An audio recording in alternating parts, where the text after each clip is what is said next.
All right, we're back with some more hand reviews. This is just a few hands I played last night. That was November 5th. And I started playing around 9:30, stopped playing around 2:30 a.m. I think I maybe took like a 30-minute break, but there's only like 3 big pots I played in. So once again, this is that home game where it's 25.50, but the starting buy-in is $25. So starting this hand, we are $20 effective. I have a bit more in my stack, but Big Blind has 20 in his stack. And anyways, we look down at ace 8 on the hijack. We have one limper. Um, if you're on the cutoff, this is fine to open, but on the hijack, it's a little bit loose. It's probably fine to sometimes play, but anyways, we do end up raising, and then Big Blind raises to $5. And the thing is, you shouldn't really be folding at all to this kind of not quite min raise size, but it is a very small size. But also, if there was ever a hand to fold, it would probably be this one. Like, this is already the bottom of our range.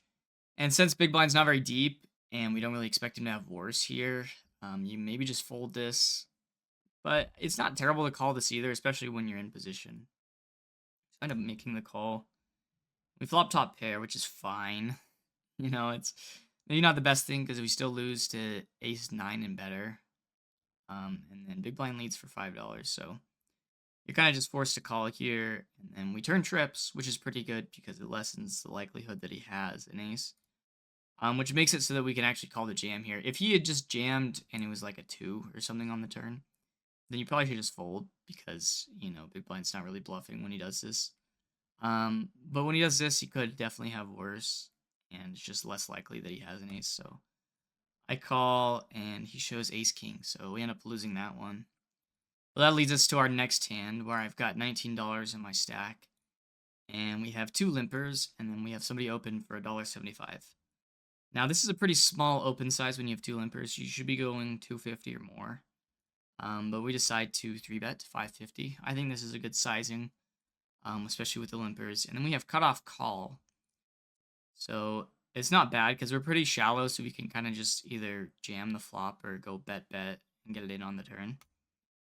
Unless it's like a bad flop or turn for us. But instead what happens is Big Blind ends up jamming for 22.75.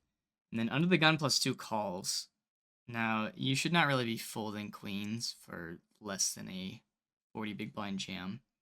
When this player calls, it makes it a bit worse, but it's still only 40 big, so certainly these two players could have a worse hand than us, or we could just be slightly ahead versus something like ace-king.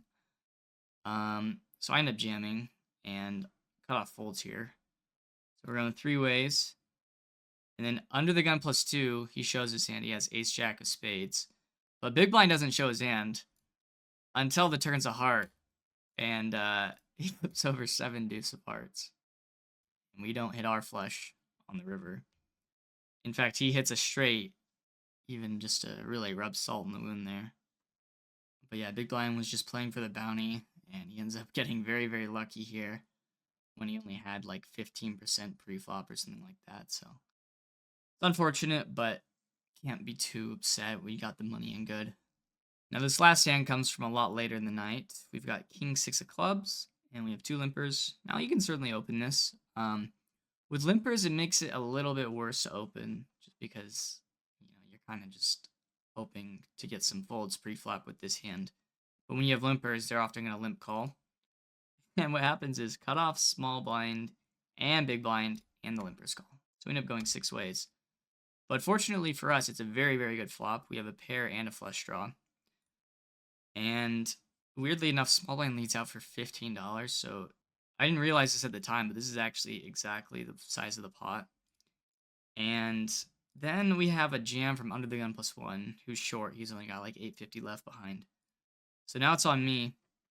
And the thing about this hand is, against even a top pair or an overpair, we're actually going to be ahead. So if we just jam right now, we can get calls from hands that are behind in equity. Whereas if we were to call here, we kind of just either get pushed off our equity on the turn, or we just have to really hope that we can get a good price, or just like get the river for free. So I prefer just to jam here because, we can improve to two pair, we can improve to a flush or trips, and all those things are ahead. And so we just jam, and small blind ends up making the call. So here's the hands right here.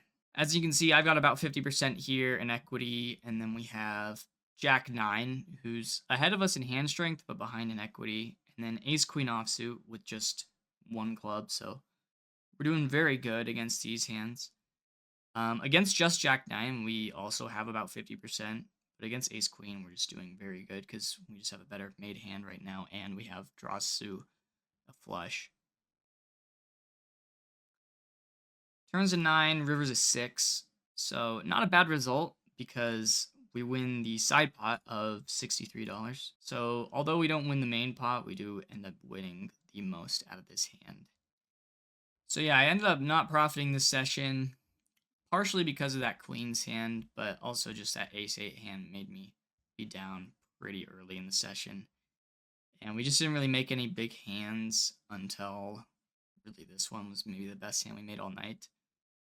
So I'm not too upset with how I played. I think that the ace-8 hand was maybe the worst hand we played just because I ended up opening too light, and then I have to call the 3-bet when it's such a small size, and then we're just kind of stuck in this pot where we don't really have that strong of a hand on the flop, but we have to call down, especially when we turn trips.